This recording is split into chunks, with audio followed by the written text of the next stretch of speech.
too much parity is not a good thing. When you have just this level playing field of, yeah, dude, Cincinnati can play on the same level of LA, and Kansas City can play on the same level of New York, and they're all going to always be equal and even, and they're going to each come into seasons with... No!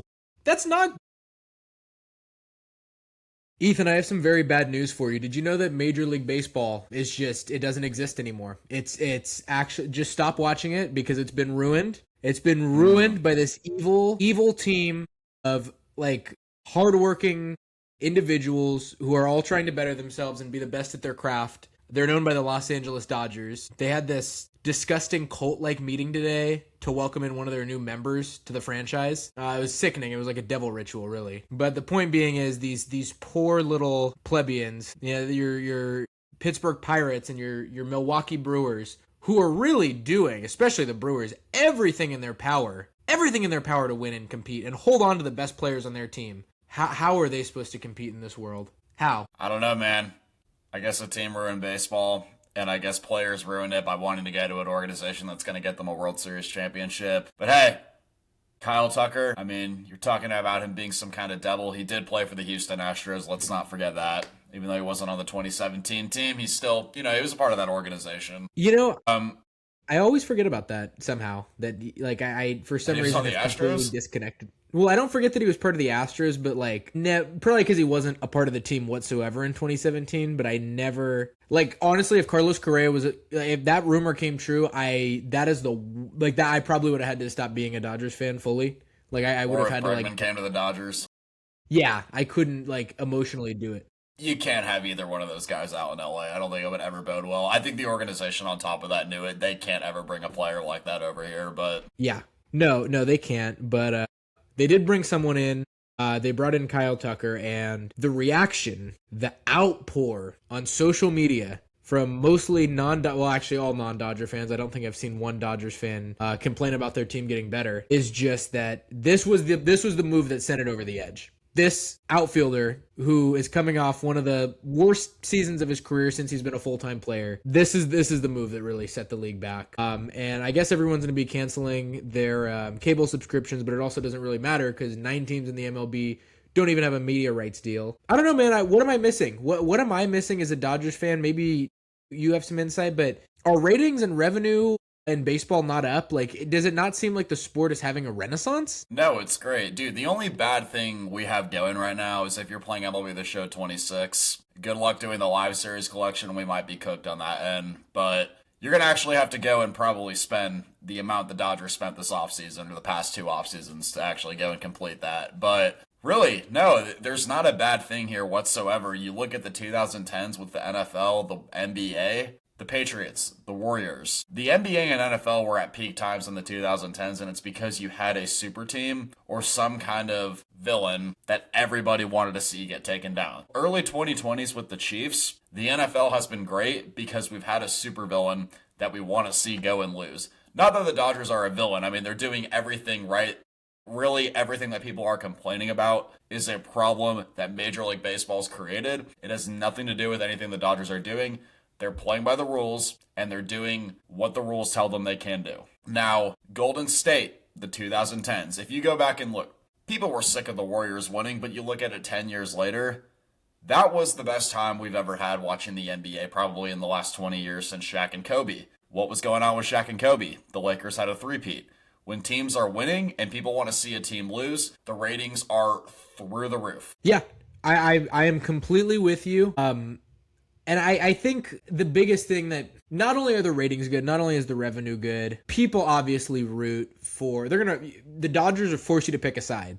You're not going to be neutral on the Dodgers. You love them and you're a Dodgers fan, or you hate them and you're a fan of the other 29 MLB teams. Or in, the case of someone like Colin Cowherd, he just actually explained it well today. An eye for superstars, and if you have an eye for superstars, you want to see the Dodgers do well. Whatever the reason is, you pick a side. You love them or you hate them. And baseball has been lacking that for a long time. I mean, for goodness sakes, the San Francisco Giants were a dynasty, kind of. I mean, you have to say they were because they won 3 World Series in 5 years, and that was the least interesting team. I mean, the Exactly. Thunder are giving them a run for their money, but they were the least interesting dynasty ever. Exactly. I mean, you look back, the Giants did win 3 championships in 5 years, but outside of Madison Bumgarner's historic pitching performance and Buster Posey winning an MVP in the middle of it, and Tim Lincecum going and doing some freak of nature type stuff in 2010, what other things were going on with that team? Being in last place just, in between those years? Yeah, no, they were straight up the most boring team that's been good in any sport, I think, in a long time. And it's nothing to discredit them. What they did is incredible. But what was it really that did they swept a World Series and then dominated in 2010 also. The 2014 World Series was great. That's one of the best we've had in the last 20 years, I think. But like you were saying, and it's just there was nothing that memorable about it. And you have the Dodgers who are on the verge of going into the season who are going to go and try and three-peat. Everybody wants to see this team lose. You've got a lot of people who are going to be paying attention to baseball. And even going back to this past World Series, I had friends who they did not give one shit about baseball. And that World Series entertained them. They were saying it was more entertaining than anything the NBA has done over the past 5 seasons. And that's what we need right now. You need a team like the Dodgers that people are paying attention to. People who have never paid attention to baseball are getting their eyes on the Dodgers. They're getting their eyes on Ohtani, and it's been great. I can't really think of many negatives that are happening for the sport right now. Obviously, there's going to need to be something fixed with the salary cap, salary floor, however we're going to do this, but viewership-wise, Kyle Tucker going to the Dodgers is only helping the sport right now. I think, too, credit to the Giants. I think one point, and we'll get to this later, you want to talk about the 2012 Giants. The Tigers were the favorite in that series. They had the lethal rotation. I want to say that was with Scherzer, Verlander. This was before, like, the David Price years. But obviously, the Giants, won against the team they were favored. You can beat teams that are a favorite. The Dodgers clearly are not invincible. They were definitely had weaknesses last year. That's why they only won 93 games. But what I love most about this, and at this point I can't even get mad if the Dodgers do end up losing, and don't have the three-peat or end up getting to the playoffs and losing. Cinderellas are back. Cinderellas are back. Because I'm sorry, it means more when you dethrone the champ. It meant more in the UFC when you knock off Conor McGregor, Dustin Poirier. Like, that meant more than whatever you're seeing now. It's why, and to go to another sport in football, I'm glad Josh Allen is knocked out of the playoffs. Why? Because if Josh Allen wins the Super Bowl this year, theoretically, like let's say the Bills advance, they go on to win the Super Bowl. He does it the year that Mahomes is out of the playoffs. What narrative is going to surround him afterwards? Well, you only did it because Mahomes wasn't there. And we all know that. It means more. It'll mean something if he knocks Mahomes off. It'll mean something if somebody knocks the Dodgers out. Like Toronto, that would have felt so impressive. Who's Addison Barger? Who's Ernie Clement? Why are these guys about to knock off the champs? Why are they about to knock off the God Squad, the demigod team? I think it's great for the sport. I think too much parity is not a good thing. When you have just this level playing field of, yeah, dude, Cincinnati can play on the same level of LA, and Kansas City can play on the same level in New York, and they're all going to always be equal and even, and they're going to each come into seasons with... No! That's not good! And I'm not saying that the Dodgers have to be the big market necessarily. I think it makes sense that Hollywood and LA is what superstars wouldn't want to come here. But it means more. It means more to knock off the super squad. It does. And there needs to be haves and have-nots. And the teams that have are trying. We got news to break on this. Freddie Peralta just got traded from Milwaukee, a have-not, to the New York Mets, a have. I mean, like, that trade in and of itself just describes everything we're talking about. You've got one team who is assessing their financial situation. They have a wealthy owner, the Mets, similar to the Dodgers, and they're going to do what it takes to win. I know that their fans are a little upset about some of the Pete Alonso leaving, but I think they've had a great offseason.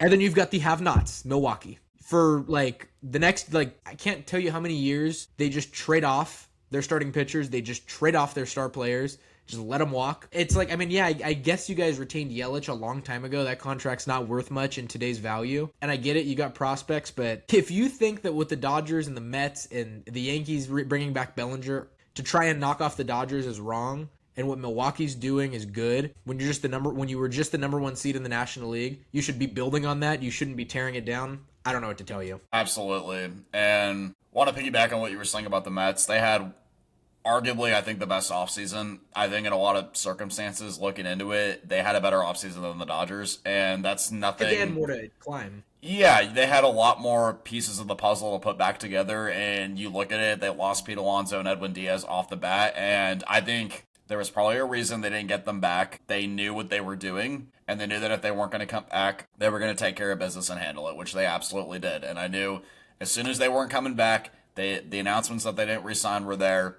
I had this instinct that they were going to go and make some kind of move, and it was going to be one after another. They went and got Jorge Polanco, Bo Bichette, Marcus Simeon. Well, Marcus Simeon was before the fallout happened, but now you got Freddie Peralta, and then you also got Luis Robert Jr.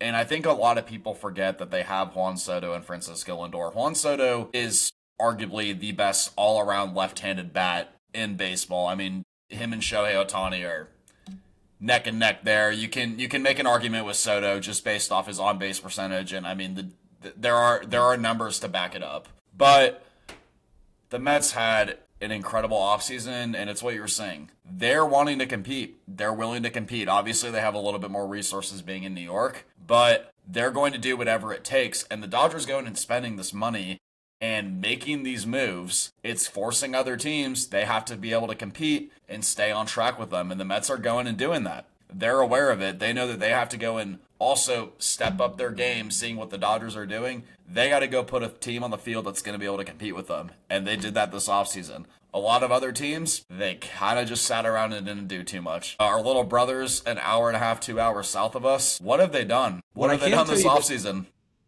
Yeah, you know what I can tell you they have done in the past? Sign a bunch of free agents. Sign the top dollar guys in multiple years. The Angels did that. The Angels in California, Los Angeles, whatever you want to call them, they've done that before. It doesn't always pan out. The Dodgers did it strategically. The Mets have done it strategically. The Mets don't have a World Series yet, but I believe the Mets will have a World Series championship in the next 5 seasons, possibly. Yeah.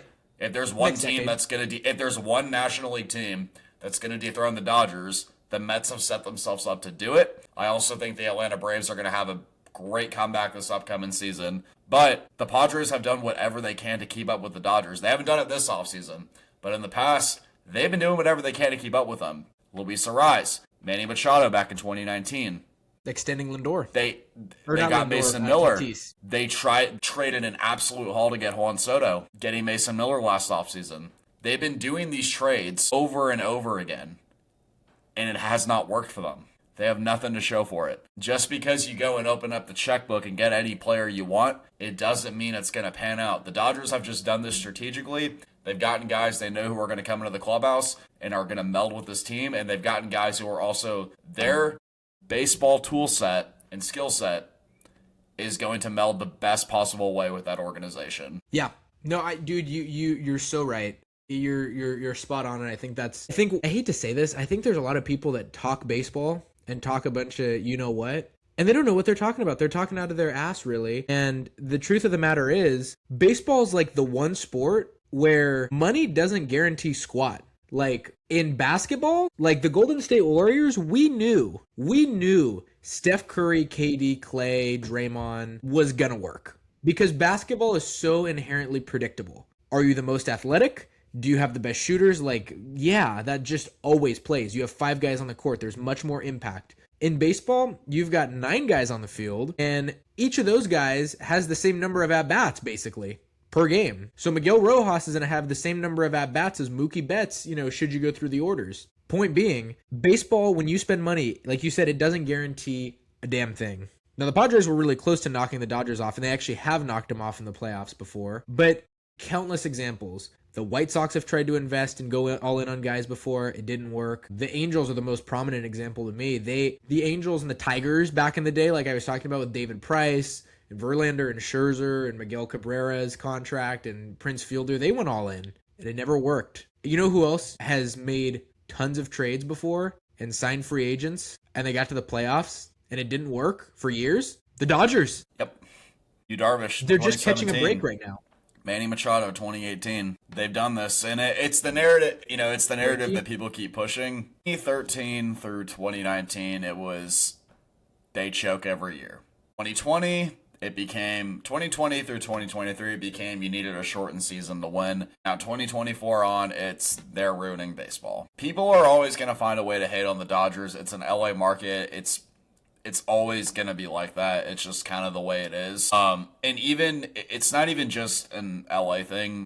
If you're good, if you're number one, people are going to find a way to hate. And, I'm guilty of it. Okay? I've been the number one Chiefs hater over the past couple seasons. It put a giant smile on my face seeing the Chiefs get eliminated from playoff contention this season. In my defense, I go to school on a campus with a lot of people from the Midwest and who are Chiefs fans, and the Chiefs fan stereotype is completely true. They're kind of annoying, and they're entitled, and I mean, the Dodgers fan base has its own problems. But Chiefs fans are, they're either very passionate or they complain when they lose one game or a call doesn't go their way. And I'm like, dude, did you not see how many calls you guys have gotten bailed out with? Anyways, when you're number one, people are going to always find a way to have a problem with it. And I mean, I feel like a lot of people were all haters of the Warriors 10 years ago, and now looking back on it, it was pretty impressive what they went on and did. And, Stephen Curry revolutionized basketball. Yeah.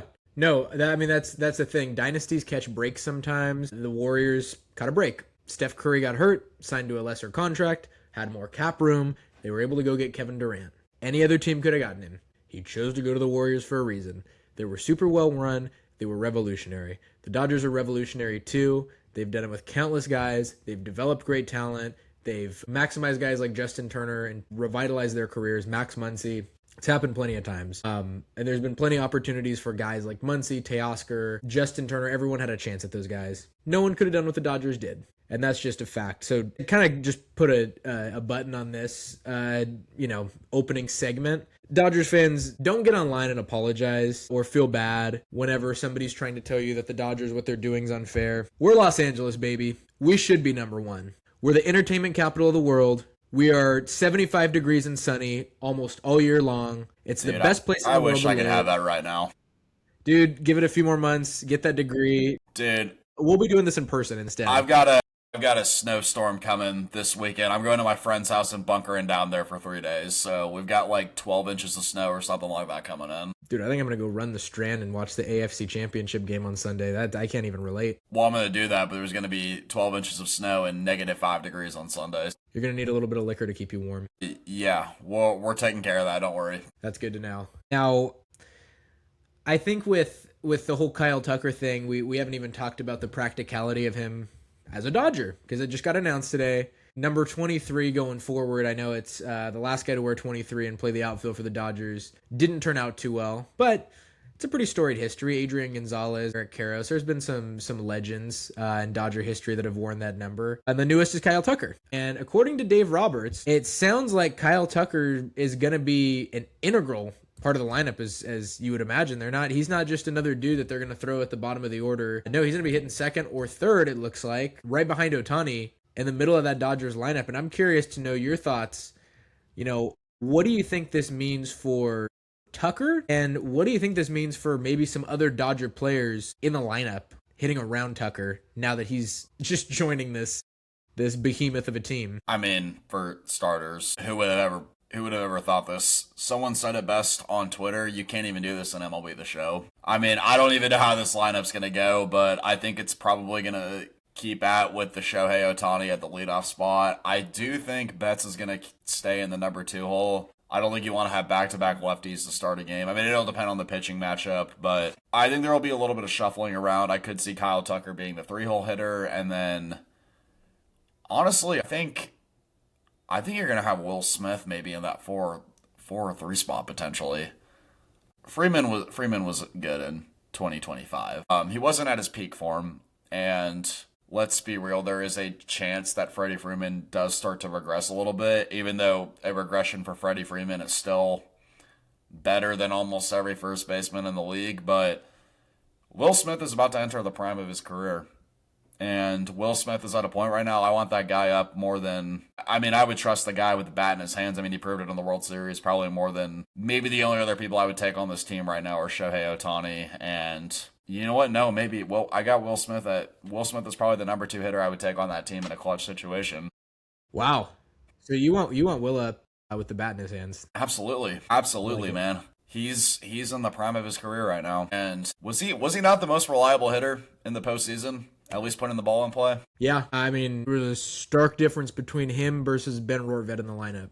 I mean, obviously, but no, I think Will Smith is. Baseball's a weird sport. Baseball's a weird, superstitious sport full of a bunch of intangibles and things you can't fully explain. And one of them is homegrown guys. There's just something different about them. And let's be honest with ourselves. The Dodgers don't have a ton of flat out homegrown drafted by the organization guys in their lineup. I think for some reason that plays to Will Smith's advantage. I don't know if it's a mental thing. I don't know if it's maybe a developmental thing that his whole professional career has been completely immersed in the Dodgers philosophy and hitting and everything. But yes, I might get some hate for this one. I know Cal Raleigh hit 60 home runs. I know he was the MVP runner-up. I think he's awesome. I think he's the best catcher in the American League. If you're asking me to build my dream baseball team right now, my all MLB first team, I'm taking Will Smith over every catcher in the MLB. Flat out. It's not a crazy statement. No. It is not a crazy statement at all. I completely agree. I know it's 2026 and people aren't looking at batting average in the same way they were maybe 10 or 15 years ago, but I think it does still play a huge difference when you are taking somebody who is a near 300 hitter and you're comparing him to somebody who couldn't even hit.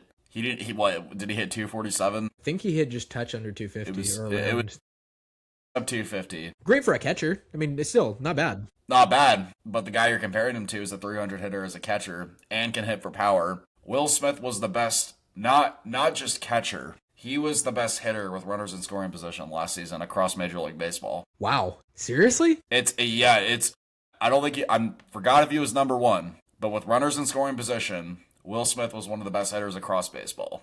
We'll have to fact check on the stat, but he was one of the leaders. Fact checks are overrated. I like that narrative a lot. Because I'm pushing a Will Smith narrative this year, man. That's such a great point. It feels like I'm not sure if you would agree with this, but it feels like he's the forgotten star of this Dodgers team. Like he's been hitting in the middle of their order since COVID. That's what I'm saying. I was thinking, I would take him as one of my top hitters, and then really thinking about it, I'm taking it. He's my number 2 hitter on the team. Out of straight ball in play. Just straight pure consistency. I need a hitter to get me in a clutch. I need a hitter to come through in a clutch situation. It's Will Smith. He's done it over and over again. I got to be honest, man.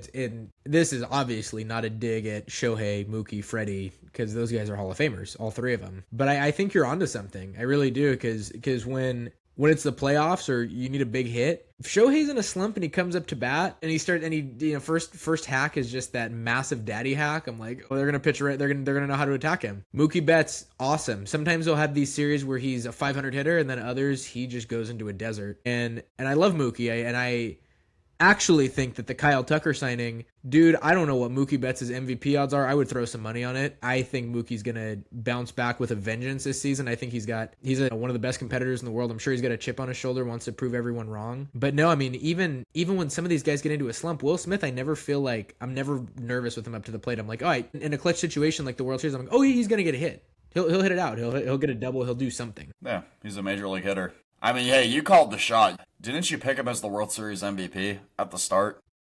Or made some prediction that he was going to have a huge series? Well, I think I picked Max Muncy to win the World Series MVP just because I thought him being buried, he'd see a lot of good pitches.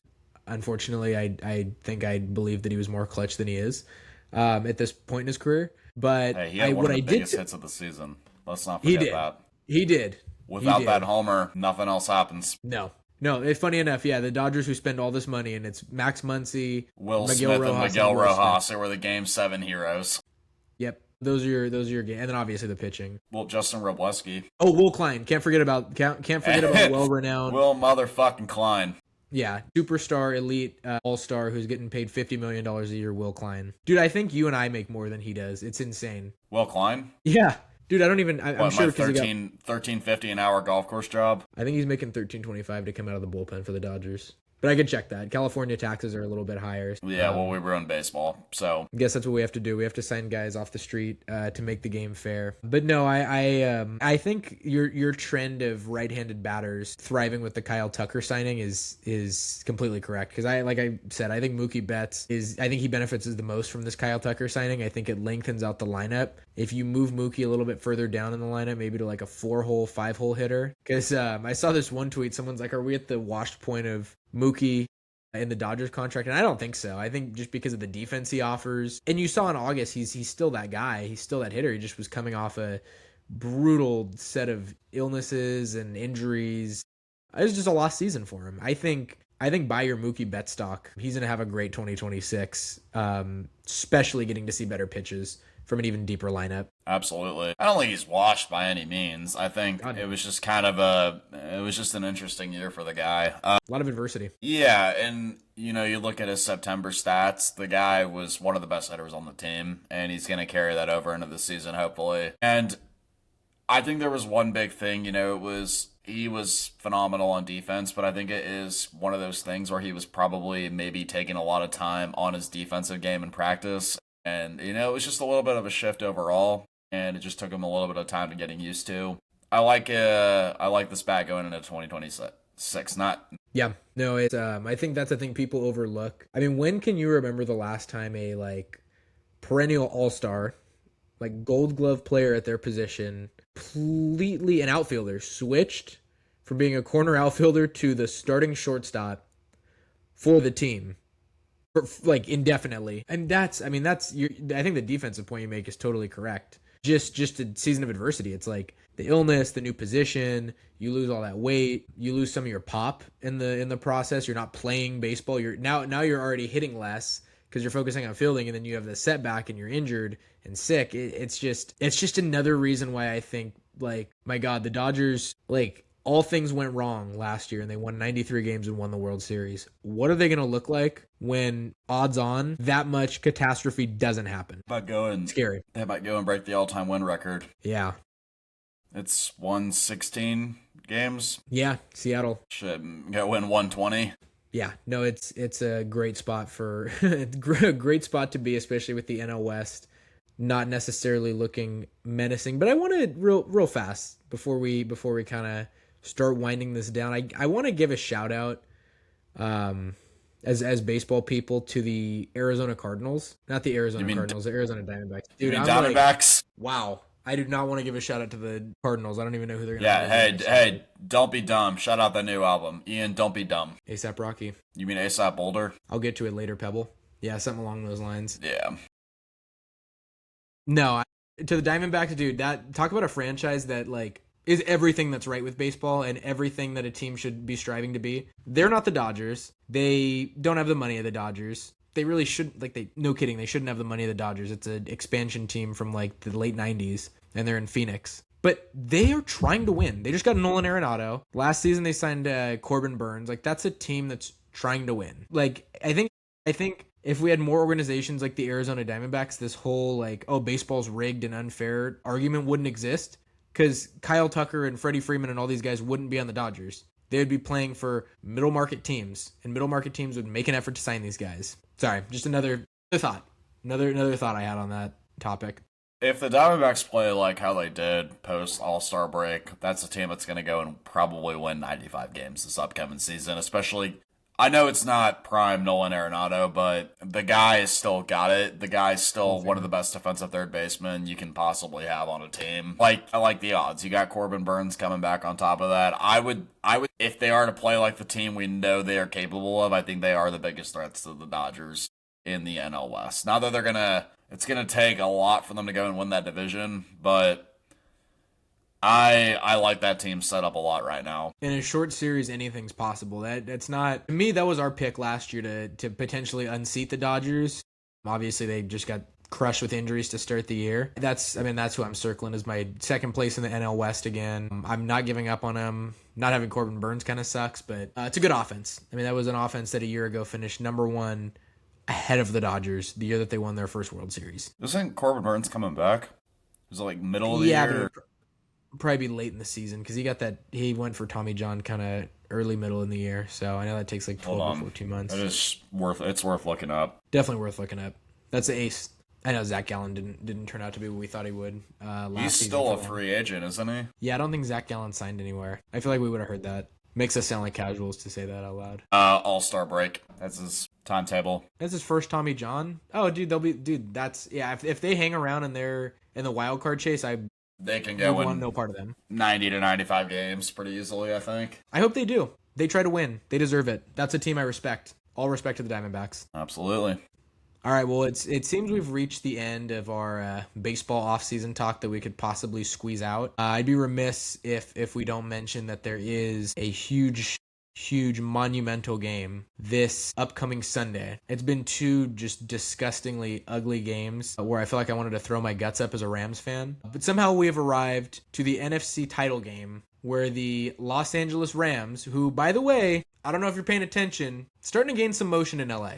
It's been a decade. I'm starting to see people come out and support this team. They're looking to go to their third Super Bowl under Sean McVay and win their second in the McVay-Stafford era in Seattle. I just kind of want to know, what are your thoughts? What are you feeling?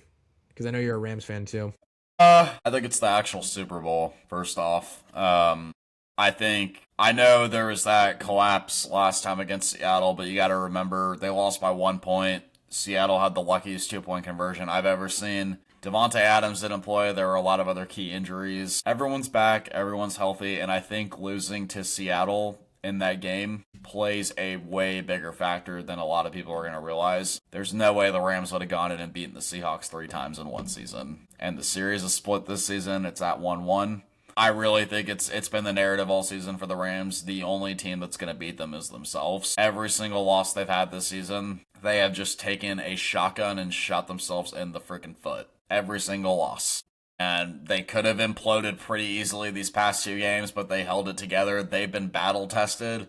I don't think a blowout against an injury, banged up 49ers team is really going to help the Seattle that much. I don't think it gives you as much momentum. I think you're riding high, and the Rams have been battle tested. They've been in these tight games all postseason. I'm taking that team on the road in Seattle this weekend. I think it's going to be a close game, but you're asking me to pick between Matthew Stafford and Sam Darnold, where Matthew Stafford's having the best season of his career. Exactly. Against Sam Darnold, who historically has been terrible. I mean, terrible against the Rams. Like, I don't think he was that amazing in the comeback. I think it was their defense played some of its best defense they played all season. In that comeback, Shaheed had that return. Darnold, he was a great game manager here, but you're asking me to pick him over Matthew Stafford in a playoff game in the NFC Championship. Where also Sean McVay has been in these games before. It's his 3rd NFC Championship now. Yeah. I'm taking Sean McVay. You know what? I'm hoping that dude pulls up in a vest again this Sunday. He looked like an insurance salesman on the sidelines last weekend, and we got the win. Wasn't pretty, but we got the win. That was a tough look. Yeah, it was really the Rams against the weather last week. It was actually kind of both teams. But no, I agree. I think that Seattle's riding really high. I mean, I don't know if it's the team necessarily, but their fan base, what I'm seeing online, there's a lot of confidence going into this matchup. And they think it's over. Oh, yeah. No, they think it's a done deal. And I don't know how many times we have to watch the veteran quarterback, the veteran head coach who's won double-digit playoff games, go into a playoff game. And it's just this narrative of you're buying into the young team and the hype and the athleticism. The Seahawks are great. The drafting that Schneider's done and the direction that McDonald's taken the team's remarkable. But, and I hate to use this like at the beginning of the year thing, because I know like none of these teams that are left were really big favorites. Rams were the closest thing to that, and even they weren't. But yeah, at the end of the day, this is still a team that I think is excellent, but not that their quarterback's necessarily a disadvantage across the board, but going up against a team with the same guys that they've had the last 2 years that have owned him. I mean, I think, what is it? Kobe Durant's got like 4 interceptions off of him or something like that. Yeah, Jared Verse. The worst possible thing for Seattle, how you want to control it with the run game. We've had this killer duo all season of Charbonnet and Kenneth Walker, and now, unfortunately, Charbonnet's hurt, which sucks. Like, nobody wants that to happen. If you want your team to win, you want them to beat the healthiest version of that team. But now Seattle has to go in there. I'm not saying Kenneth Walker's not good and he can't get it done over 2 games, but you're having a guy switch from back-to-back, splitting duties to being the full-time guy. The Rams' run defense and their front 7 is a strength. So if they stop the run, I know we don't love their secondary, but their secondary's fared well against Darnold. So if you force Darnold to pass that ball, Sean McVay can do that thing that we all hate, where he just kind of passively calls plays and controls the clock. But that might just be enough. We might not even need a Matthew Stafford masterclass if you can stop the run and the defense just continues to do what it's done. And shout out Chris Shula, dude. I mean, the Rams defense the last handful of 6 weeks, it was like, ugh, what's going on? Go to Chicago against, the second coming of Michael Jordan for the city, and Chris Shula dials it up. And I think that they can get more pressure on Seattle. Darnold moves, but he doesn't move like Caleb. Shout out to Cam Curl, too. That guy's been an underrated piece in the defense. Yep. Arkansas legend, too. True. Forgot about that. Man, I'm bad at remembering where these guys come from. I only know that because of Arkansas, but most of these guys, or I know Jared Verse went to Florida State, and most of them I can't really remember. Puka Nacua went to BYU, Stafford, Kyron Georgia. Notre Dame guy. Most of the guys, Blake Cora, Michigan, because there was the conspiracy that he was only good from cheating, but he's proven that wrong. Yeah, he's good now. One guy that hasn't proven that wrong is JJ McCarthy, or 9, but yeah. Yeah, man, what a time to be an LA sports fan. That's all I can say. Took Kyle Tucker from Chicago and kind of took the hopes and dreams of a new future from Chicago in the same weekend with their football team. Yeah, that's not our problem. Yeah, nope. I'm feeling as unapologetic as ever. And dude, I can't wait for it to be like March and we're talking about, if some weird minor league roster invitee guy is going to be our second baseman over Tommy Edman or something. This should bring those days on. Opening day is what? It's almost 2 months away. Yeah, we're coming close. Dude, we're approaching it. I love these short off seasons. I'm just finally getting ready to the point where the almost heart attacks I had in October have finally passed me by, and I think it's almost time for Dodger baseball again. Yes, sir. It'll be a good time. Yep. But yeah, if that's the end of the show, I hope you enjoyed, and if you didn't, it's probably because you weren't a Dodgers fan, and I'm sure you typed up your comments already. But if you haven't already, give this video a like, subscribe, hit that subscribe button, comment down below your thoughts. Again, we love some feedback, even if it hurts a little bit. Man, Ethan, anything else you got to say before we sign off? Go Rams, and good luck to anybody who's playing MLB The Show this season. Yeah, it's gonna be rough. Can't wait to get my Xbox. Yeah, it's gonna be pretty brutal. All right, that's it. Have a good one.